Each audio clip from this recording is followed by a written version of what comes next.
Okay, good evening to all of you. जय हिंद भाई बच्चों। और आज मैं लाइव हूँ संदीप भैया के साथ।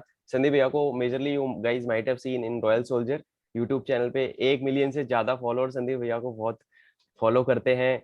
संदीप भैया हमारे जो है बहुत सारी चीजों को लेके, जो करंट टॉपिक्स और रीसेंट इवेंट्स होते हैं उसको लेके आवाज उठाते रहते हैं, हमेशा यूथ के साथ रहते हैं। तो मैं भैया आपको स्वागत करना चाहूंगा सबसे पहले डिफेंस एग्जाम मास्टरी के इस पॉडकास्ट में, जिसको मैं बोलता हूँ टॉक विद द लीजेंड्स, और you are one among them. We really love you, we really appreciate your work. और मैं Thank you so much, Shivamji, for this regard, and I really welcome you all. And I'd like to thank you also for inviting me here on this platform. हम चाहेंगे हिंदी भाषा का उपयोग करें। हमारे ज्यादातर बच्चे हर एक राज्य से, गांव देहात से भी देखते हैं, तो हम कोशिश करेंगे कि हम हिंदी में ही अपनी मातृभाषा में ही संवाद करें, ताकि बच्चों तक हमारी हर एक बात पहुंच जाए सरलता के साथ। यस यस, बिल्कुल। तो मैं बेसिकली भैया ये इसको स्टार्ट करना चाहूंगा। सबसे पहला सवाल कि ये जो अभी देश में जो करंट सिचुएशन चल रही है, आप भी जान रहे हो, मैं भी फॉलो कर रहा हूँ, आप भी फॉलो कर रहे हो। अग्निपथ स्कीम आई है भारत सरकार की एक, और हम इसको एक ना नेगेटिविटी ज्यादा इसकी तरफ फैल रही है लोगों के अंदर या यूथ के अंदर। तो हमें इसके बारे में मतलब एक तरीके से आप जानते हो कि this is the prime thing that is happening in the country right now. इसको हम कैसे देखें? What is your personal opinion on this? क्योंकि भैया मैं मानता हूँ कि यूथ के लिए ना एक मौका आ गया भाई। 2 साल से भर्ती बंद पड़ी थी, अब इनको तैयारी में लग जाना चाहिए। इसके बारे में आपका क्या मानना है? देखिए शिव जी, आपका जो विषय है बिल्कुल बहुत मुख्य विषय है, क्योंकि आजकल आप जानते हैं जिस तरीके से अग्निपथ को लेके जो देश में माहौल चल रहा है अभी, ये जो स्कीम लागू की गई थी इसमें काफी, देखिए मैं ज्यादा इसके उसमें नहीं जाऊंगा, पर मैं इतना बोलना चाहूंगा, हर एक पहलू के, हर एक किसी चीज के दो पहलू होते हैं, बैड और good, right negative and positive. Right तो हम यदि इसकी बात करें पॉजिटिव पॉइंट्स की, तो यूथ के लिए जो है एक अपॉर्चुनिटी है। 40,000 की शुरुआत से भर्ती अभी ओपन हो रही है, जिसमें जहाँ पे एक छोटा नंबर ऑफ स्टूडेंट्स पार्टिसिपेट करते थे, अभी बहुत ज्यादा कर पाएंगे। तो उसको इस तरीके से भी देखा जा सकता है कि भैया जो 25% है वो उन्हीं के लिए, जो रेगुलर आर्मी में आना चाहते थे, वो उस लेवल पे है, तो डेफिनेटली अगले 15 साल भी जाएंगे। वो बाकी वो उनके लिए है जो सोच रहे थे बस आर्मी ज्वाइन कर लें, बाकी सिविल लाइफ को हम जिएंगे फिर एक डिसिप्लिन लाइफ के साथ। ये तो हो गया पहला पहलू।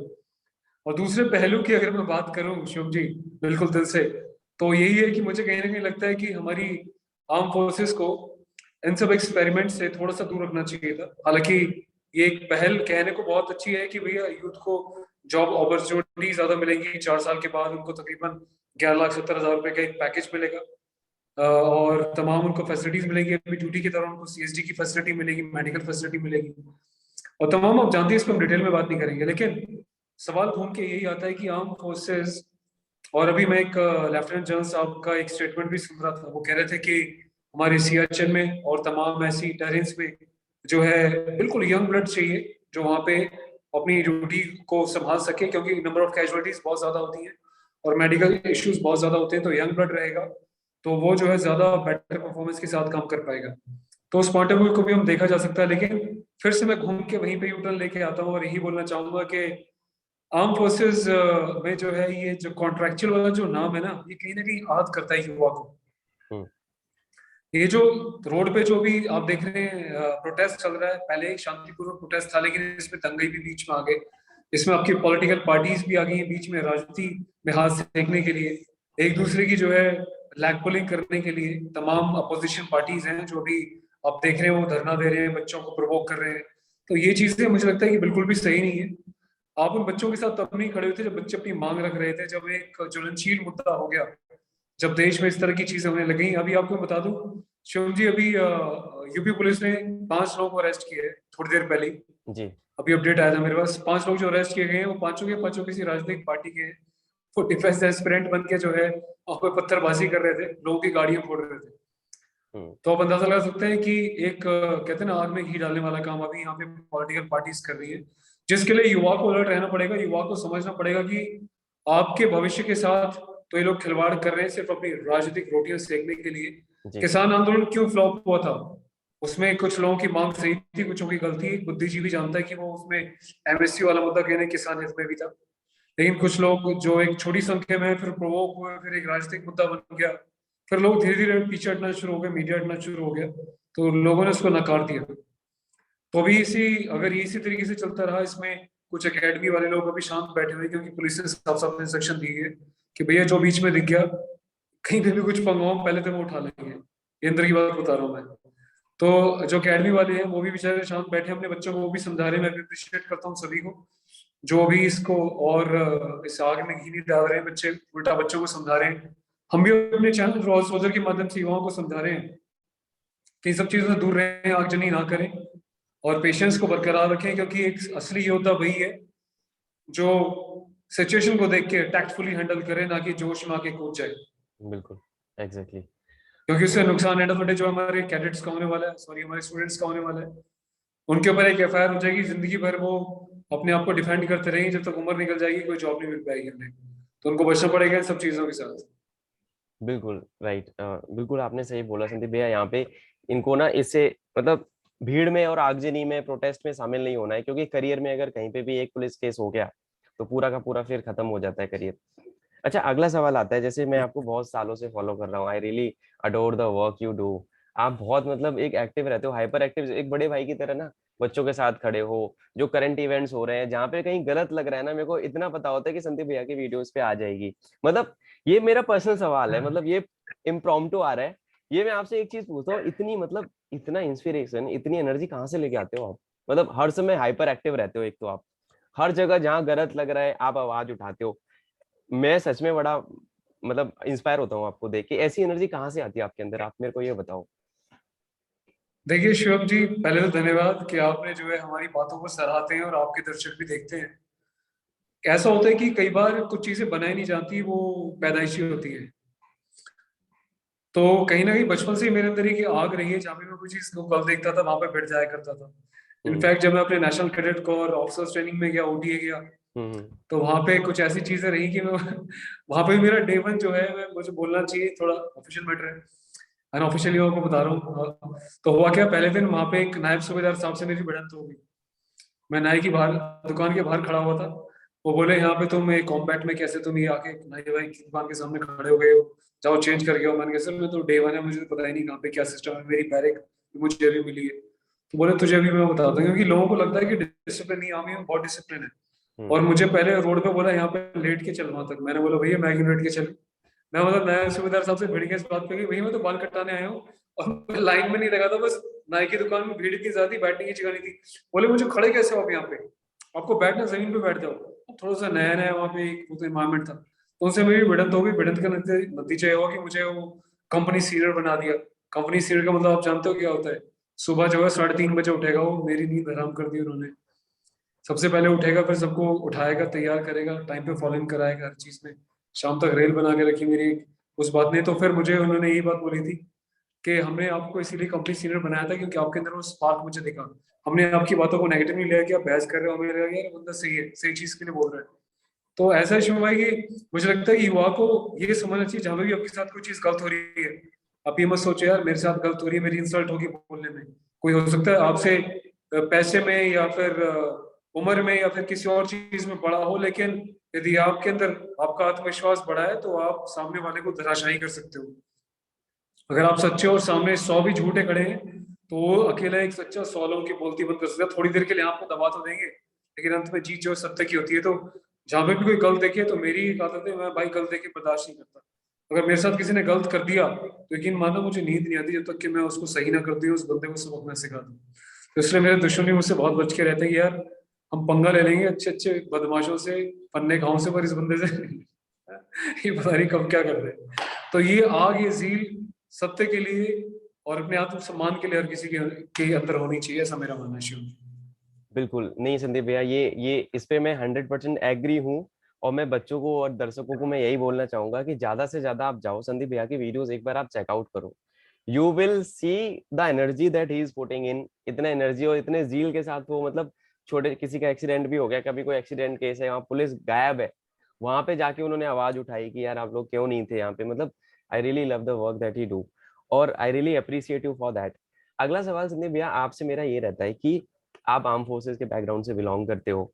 हम उसमें इतना ज्यादा डीप नहीं जाएंगे because majorly of the people know कि you are from arm forces background. तो यूथ जो होता है अभी क्या है, जैसे हम लोग, आप यूट्यूब पे एक्टिव हो, मैं यूट्यूब पे एक्टिव हूँ, हम लोग सोशल मीडिया के माध्यम से अभी बच्चों के सामने ना इन्फॉर्मेशन ओवरलोड ना एक बहुत ज्यादा हो गया है। आप भी एग्री करोगे इस बात पे। और अभी जैसे अब बहुत सारे एग्जाम चल रहे हैं, जैसे सीडीएस, एनडीए, एफकेटी एग्जाम होते हैं, ओटी की एंट्रीज, नॉर्मली जो यूजुअल एंट्रीज आती हैं, तो बच्चे क्या करते हैं, एक ये जो करते हैं ना, इन्फॉर्मेशन लेते रहते हैं, पढ़ाई वगैरह छोड़ देते हैं। ये सामाजिक जो कार्य रहते हैं ना, वैसे दंगे वंगे में शामिल हो गए, भीड़ भड़के में शामिल हो गए, पढ़ाई वढ़ाई नहीं करनी है। आप फौज में हो ऑलरेडी, आप मुझे ये बताओ, क्या इनका पढ़ाई के बिना भला हो जाएगा? क्या बिना पढ़े फौज में सर्वाइवल कितना टफ है? आप इस बारे में थोड़ा सा कुछ देखिए बताओ। शिव जी, as you know very well that I am associated with National Cadet Corps, hmm. which comes under the Ministry of Defense, but we are not the core part of the armed forces. हम्म। लेकिन हमारा यही काम होता है कि जितने भी youth हैं, नेशनल हम्म। कैडेट कोर के साथ जुड़े हुए यूथ हैं, स्कूल कॉलेजेस के, हम्म। हमारा काम ये होता है कि हम बच्चों को जागरूक करें, उनको एक वेल डिसिप्लिन बनाएं, एक लीडरशिप क्वालिटीज इनकलकेट करें, उनके अंदर जो है एक भाईचारे वाली भावना को हम एक जागृत करें, एक सेक्युलर आउटलुक हर एक बच्चे के अंदर होना चाहिए। अपने देश के लिए, अपनी मिट्टी के लिए, अपने तिरंगे के लिए उसके मन में सम्मान होना चाहिए। जी। तो यही सब भावनाएं जो बच्चों के अंदर डालने का पूरा प्रयास करते हैं, उनको सही और गलत में फर्क बताने का प्रयास करते हैं। जैसा आपने सवाल पूछा, देखिए बच्चे बड़े जिज्ञासु होते हैं। आप किसी स्टूडेंट को कोई बोलोगे, वो देखिए यहाँ पे कुछ तोड़फोड़ चल रही है, कुछ चल रहा है, तो उसके लिए वो क्या है, वो एडवेंचर है, उसके लिए वो एक खेल है। यार जाके मैं भी थोड़ा सा कुछ हाथ साफ कर लेता हूँ। जैसे होता है ना, वो किसी चोर को पकड़ लिया, दो बंदे हम्म। पीट रहे हैं, दो तो पीट रहे हैं, 10 जब चलते चलते हाथ साफ कर जाते हैं। यस। तो ये वो बच्चे होते हैं जो ऐसी हरकतें कर जाते हैं। पर मुझे लगता है कि अपने आप पे संयम पाना बहुत ज्यादा जरूरी है युवा को। वो ये नहीं सोचते कि इसके बाद क्या होगा। हो सकता है जहाँ पे हरकतें करें वहां पे सीसीटीवी लगा हुआ, फुटेज आ गई, उसने पुलिस कंप्लेंट कर ली, वो तो मरेंगे जो दो हरकतें कर रहे थे। जो मजे मजे में जाके दो शीशे फोड़ गए, उनके भी जो है माता पिता को जेल में बिठा लेंगे, थाने में डालेंगे, और उसके ऊपर एफआईआर काट के सीधा भेज देंगे जेल, ये कोर्ट के चक्कर काटता रहेगा। तो कहते हैं ना, जोश में होश नहीं होना चाहिए। राइट। आर्म फोर्सेस में एक सिंपल सा एक फंडा दिया था कि भैया जोश होना चाहिए भरपूर, पर जोश में होश नहीं होना चाहिए। जिसे जोश में होश खो दिया, समझ लो वो ऊपर गया। तो जोश में होश नहीं खोना, युवाओं को अपने दिमाग को, अपने मन को एक कॉन्सेंट्रेट रखना है कि पहले सोचे एक बार। जैसे फॉर एग्जांपल अभी सामने दो लड़कों की लड़ाई हो रही है, और मैं बीच में घुस तो रहा हूँ बचाने के लिए, पर मैं थोड़ा नजर तो मारूंगा उस पास कि मामला क्या भैया, पता चलेगी दो बदमाशी लड़ रहे हैं, 4 पिस्टल यहाँ लेके खड़े हैं, 4 यहाँ, मैं हीरो बन के फिर में ठोक दी है। एक छोटा सा एग्जांपल दे रहा हूँ प्रेजेंस ऑफ माइंड का। हम्म। अब यहाँ पे जो है 4 लोग शीशे फोड़ रहे हैं, किसी के घर के बाहर शीशे फोड़ रहे हैं, और मैंने भी उठा के 2 पत्थर मार दिए उसमें। बड़ा सही कर रहे हो तुम यार, मैं भी थोड़ा अपना जो है ना, थ्रो बॉल की प्रैक्टिस हो जाएगी इसी बहाने, जरा एक भाई पत्थर मार दूं ऊपर, चौथे माले के शीशे मैं भी फोड़ दूं। तो ये जो हरकतें कई बार बच्चे करते हैं, इन सब चीजों से बचना चाहिए।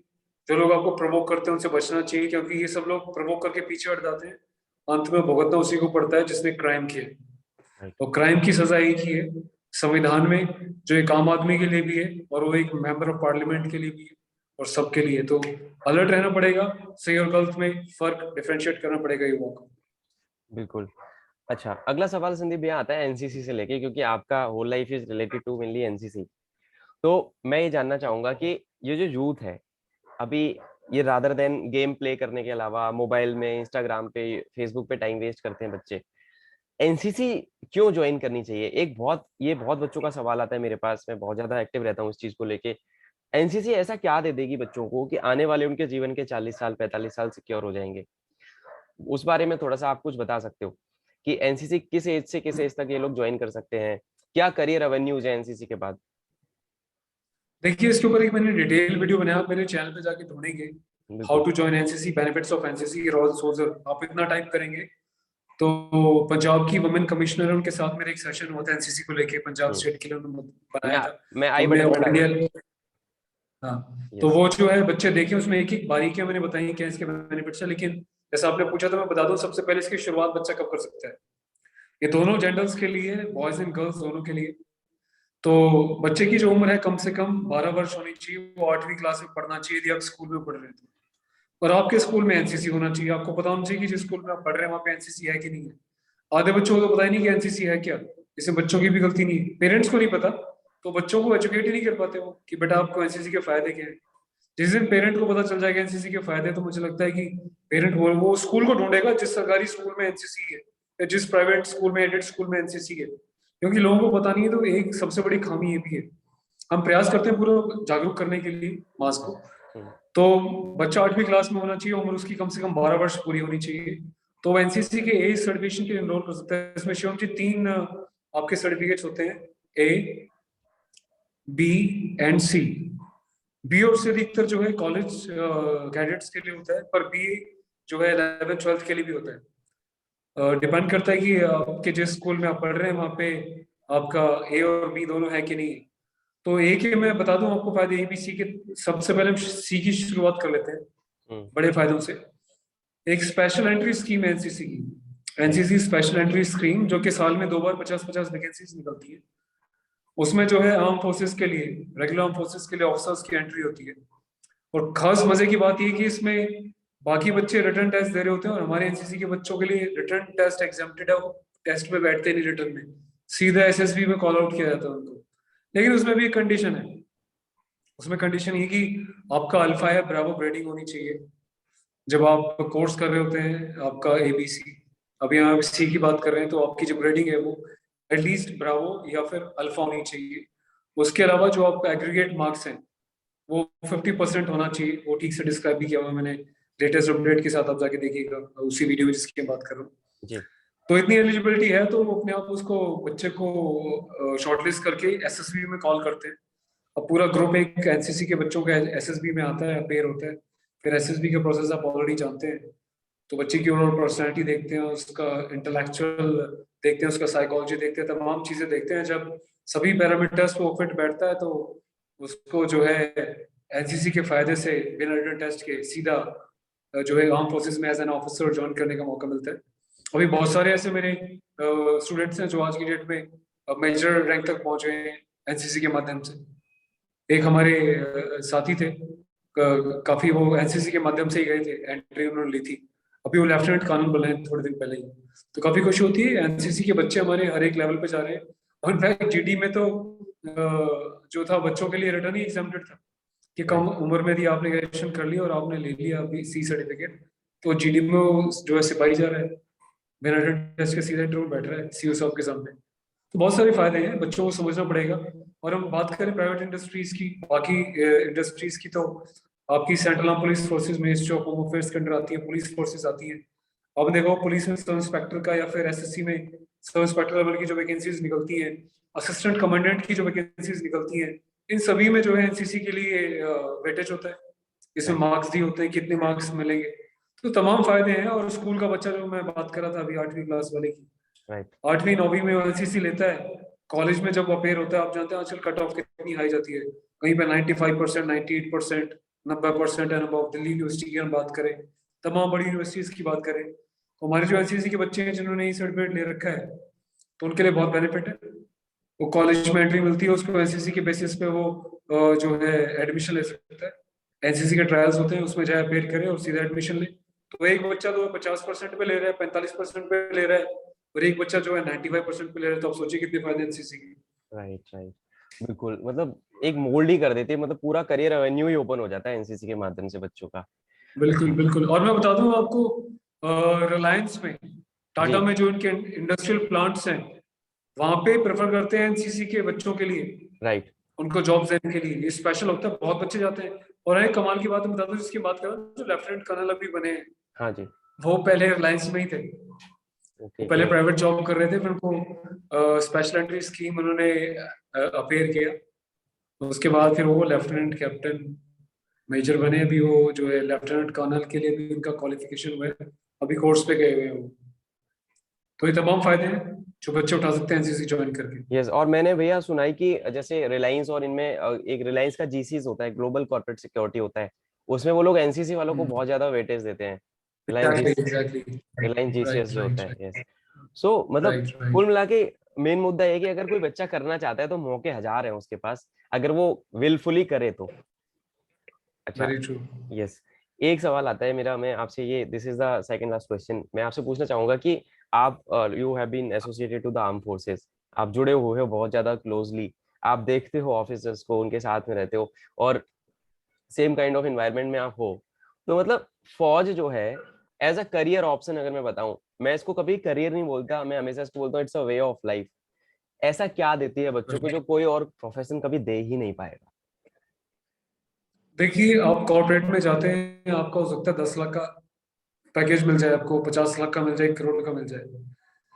लेकिन आप फॉर एग्जांपल आप एक कंपनी कमांड कर रहे हैं, आप एक ऑफिसर, 100-150 जो जवान जेसीओ एजेंसीज आपके साथ हैं, अगर हम ऑफिसर्स की बात करें, जवान की हम बात करें, तो वहां पे जो एक अनुशासन जो बच्चों में, जो युवाओं में जो घोला जाता है, मतलब आप यकीन माने, जब आप चलते भी हो ना, जब अकेडमी में आप एंटर करते हो, आपकी ट्रेनिंग बस 1 ही महीने की हुई होती है। जिस दिन आप ड्रिल ग्राउंड पहुंच जाते हो, उस दिन आपका लेफ्ट और आपके साथ में जाने वाले का लेफ्ट और 10 के लेफ्ट एक साथ ही मिलके चल रहे होते हैं। तो एग्जाम्पल है ये, कदम से कदम मिला के अनुशासन के साथ चलने का। और एक जो जोश होता है किसी भी काम को करने का, एक आलस नाम की चीज व्यक्ति में रहती नहीं है। हम्म। टाइम पे, सबका टाइम शेड्यूल बंधा हुआ, भाई टाइम पे उठना तो उठना, टाइम पे सोना तो सोना। जो टाइम पे नहीं उठा वो भी गया, जो टाइम पे नहीं सोया वो भी गया, क्योंकि अगले दिन फिर वो करने की हालत में रहेगा नहीं। हम्म। तो अनुशासन में ये जो एक छोटे से अंकुर को वो विशाल वृक्ष बनाया जाता है परिपक्व करके, यस। वो जो बुनियाद रखी जाती है एक अनुशासन की, डिसिप्लिन की, मर्यादा की, देशभक्ति की, मुझे लगता है कि वो कहीं और भी मिलने वाली आपको नेशनल कैडेट कोर में, या फिर आर्म फोर्सेस में, या सेंट्रल आर्म पुलिस फोर्सेस में, यूनिफॉर्म रिलेटेड जो भी डिसिप्लिन ऑर्गेनाइजेशन है, वहीं पे बखूबी आपको मिल पाएगी।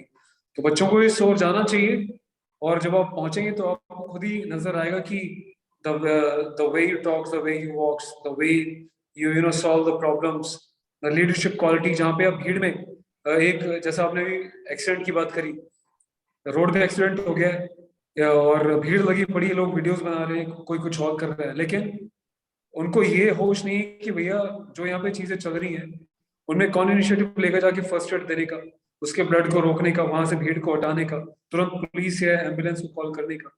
तो ये जो लीडरशिप क्वालिटीज हैं, ये कुछों में नेचुरली होती हैं, जिसमें, और जितने भी लोग आर्म फोर्सेस करते हैं, चाहे वो एक छोटा सिपाही है, चाहे बड़ा अफसर है, सभी में ये क्वालिटीज कूट कूट के भरी होती है।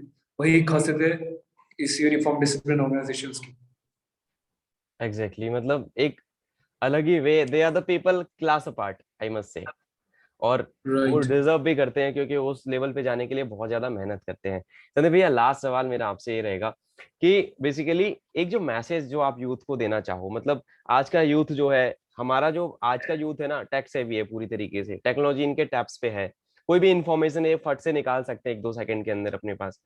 तो अपनी वो जो यूथफुल जो पावर है इनकी, उसको कैसे एक अच्छे डायरेक्शन में लेके जाना है, क्या उनको मैसेज देना है ताकि वो कंट्रीब्यूट कर पाए, देश को आगे बढ़ा पाए, और अपने आप को भी सेटल कर पाए, अपने परिवार का भी ध्यान रख पाए, और अल्टीमेट ऑब्जेक्टिव ये रहना चाहिए कि हमारा देश, जिसका नाम हमारे से जुड़ा हुआ है, वो ऊपर ही ऊपर ग्रो करता जाए।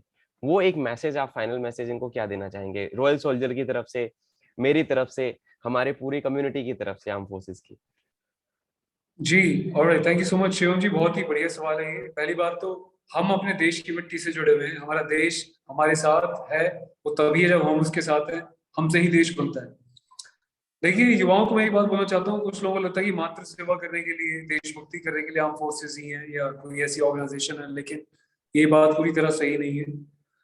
जो बच्चा सामाजिक है, सोशल है, जो बच्चा दूसरों की प्रॉब्लम को अपनी प्रॉब्लम समझता है, जो युवा सामने हो रही बुराई को रोक के आवाज उठाना जानता है, जो युवा किसी भूखे को अपनी रोटी देके उसका पेट भरना जानता है, जो युवा किसी और के माता पिता को रोता हुआ देख के उनको अपने माता पिता समझ के उनके आंसू पोंछने में अपना योगदान देता है, माता पिता मतलब कोई भी व्यक्ति, वो मुझे लगता है कि वही सबसे बड़ा जिम्मेदार व्यक्ति है।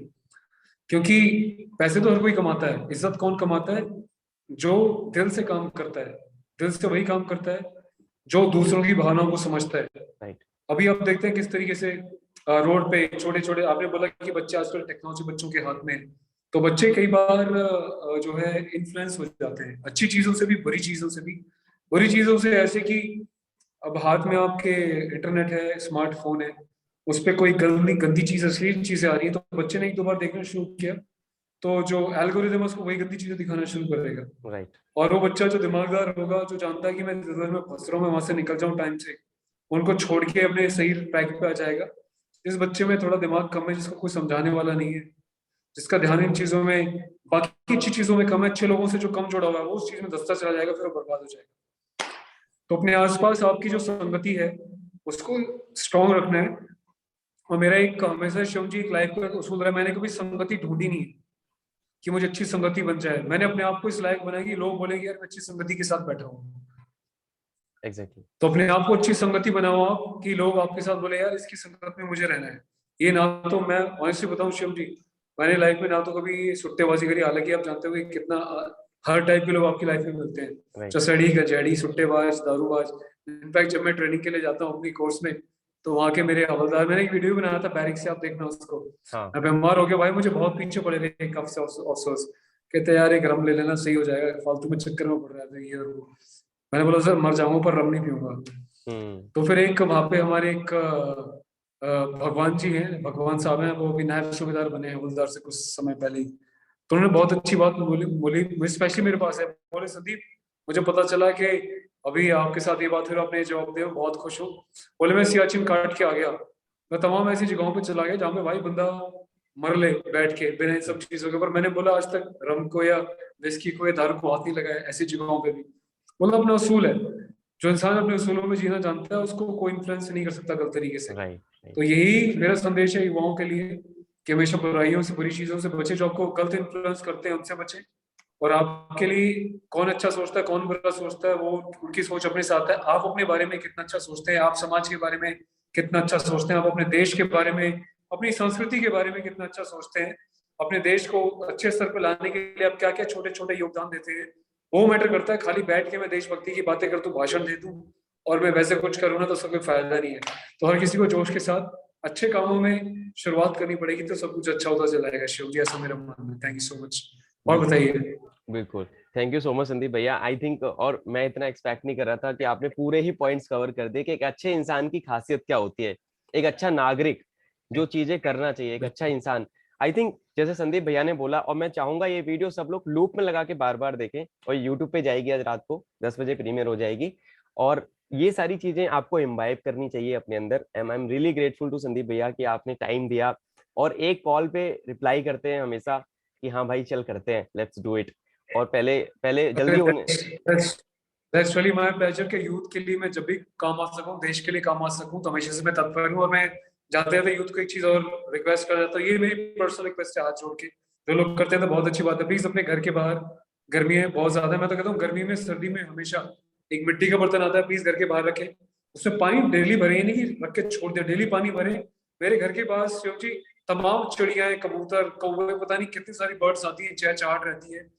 वो आते हैं पानी पीते हैं, मैं वहां पे दाना रखता हूँ, एक दो बर्तन में दाना डाल के रखता हूँ और दो बर्तनों में पानी रखता हूँ। तो वहां पे जो चहल पहल रहती है, हम्म। उनकी खुशी को देख के मुझे बहुत खुशी मिलती है। और कहते हैं कि यदि आप कोई भी छोटा छोटा अच्छा काम करते हैं, वो जो वहां पे दाना खा रहे हैं, जो पानी पी रहे हैं, उनकी जो ब्लेसिंग्स हैं वो कहीं ना कहीं आपकी लाइफ में हमेशा से काम आती हैं। और साथ ही साथ घर के आसपास एनिमल्स को, डॉग्स को फीड करें।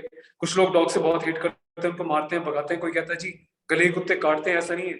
आप उन्हें प्यार करोगे, आप उन्हें खाना दोगे, तो बेचारे ना तो काटेंगे ना किसी को करेंगे, उल्टा आपकी गली की रखवाली करेंगे। तो हमेशा से अपने आसपास पेड़ों का भी ध्यान रखें, पेड़ पौधों में पानी दें, जो आपके आसपास पेड़ पौधे हैं उनको जो है आप थोड़ी उनकी गुटाई करें, उनको खोद के मिट्टी को खाद पानी देते रहें, क्योंकि लोगों को ऑक्सीजन तो चाहिए, साफ हवा चाहिए, पर केयर नहीं करनी इन्वायरमेंट की। आपके साथ आप अच्छे हो, आपके साथ भी अच्छे लोग ही जुड़े होंगे, पर फिर भी ये मेरी जिम्मेदारी बनती थी कि एक पर्सनल रिक्वेस्ट मैं आप सभी से करूं कि प्लीज आप इतना भी जरूर कीजिएगा, और जो जो करेगा कमेंट में मुझे बताइएगा जरूर। बिल्कुल। और Shiv ji thank you so much ये फॉर बिल्कुल। Inviting me once again. या और ये इसमें। मेरा सौभाग्य है कि हम यूथ के लिए अपनी विचार बात रख सके, और यूथ उसको फॉलो करेगा तो हम और अपने आप को बहुत ज्यादा भाग्यशाली समझेंगे। थैंक यू सो बिल्कुल। मच शिव जी। बिल्कुल। मैं यहाँ पे एक चीज ऐड करना चाहूंगा फाइनल मैसेज की तरह संदीप भैया के बिहाफ पे और अपनी तरफ से भी। जैसे संदीप भैया हमारे पेट लवर भी हैं, भैया के पास डॉग्स हैं, मेरे पास भी एक छोटी सी जर्मन शेफर्ड है कोको नाम से। अपने आसपास के जानवरों का, पेड़ पौधों का, प्रकृति का ध्यान रखें, बिकॉज ये सारा आपकी प्रकृति जो है, नेचर जो भी है, ये आपके काम आने वाली है। इतना पोल्यूशन वैसे ही हो रहा है, गर्मी इतनी ज्यादा है, भैया ने जो एक आपको आइडिया दिया है कि आप पानी थोड़ा सा हौदी में पानी ले लें या कोई पॉट में दे दें, क्योंकि गर्मी है, जीव जंतुओं को भी पानी दाना जाना चाहिए टाइम टू टाइम। तो एक बहुत अच्छा एक मैसेज है सबके लिए। I think you should do it. And once again I am really grateful to the royal soldier, the platform जो भैया ने क्रिएट किया है, एंड संदीप भैया का कि आप आए। And I am really humbled to have you with me on the talk with the legend series. Thank you so much. हम ऐसे ही सेशंस आप लोगों के लिए करते रहेंगे। आई होप ये सीरीज आपको अच्छी लगी और काफी सारे मैसेज और लर्निंग्स आप यहाँ से लेके जाएंगे। Jai Hind, and I will see you there in the uniform soon. Take care all of you. Thank you so much. I wish you all the best. Goodbye.